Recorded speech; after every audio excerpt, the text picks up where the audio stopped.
खूपच बघतोय रस्ता आहे का खड्डे पण माहितीच नाही.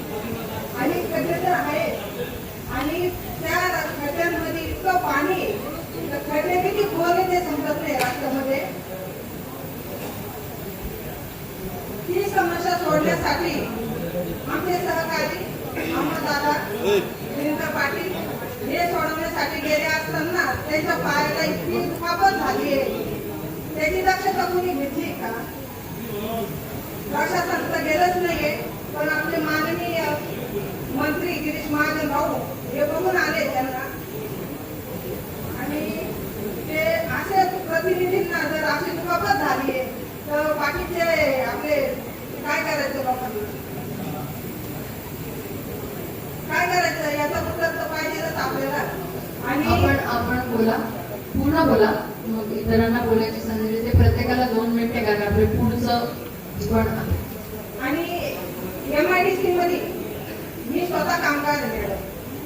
MIDC मध्ये चालताना इतके खड्डे मी तुम्हाला हे दाखवते. आणि कामगारांचं हे पत्रक आलेलं आहे मला. हे बघा, कामगारांचं पत्रक आहे. सिएट आणि कार्बन नाका इथपर्यंत इतके खड्डे ते चालताना त्यांना इतकी दुखापत होती.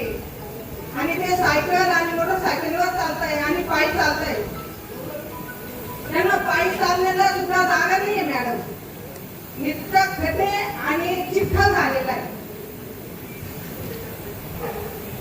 त्यामुळे तुम्ही त्याच्यावर दखल घ्या.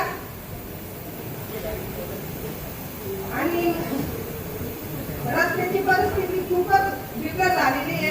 आणि माननीय मुख्यमंत्री देवेंद्र साहेब आणि तसेच उपमुख्यमंत्री एकनाथ शिंदे साहेब आणि सुनीता पवार मॅडम यांनी आणि गिरीश भाऊ यांनी आपल्याला 31 प्रभागांसाठी 1200 कोटी रुपयाची देणगी देण्यात आली आहे, निधी देण्यात आली आहे.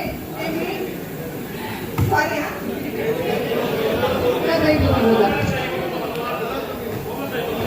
ते मी दैनिक मध्ये वाचले आहे.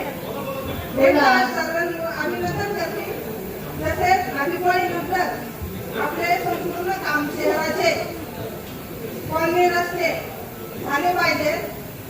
सभापती महोदय, मी ही विनंती करते आणि मला बोलण्याची संधी दिली. तुमचे आभार. जय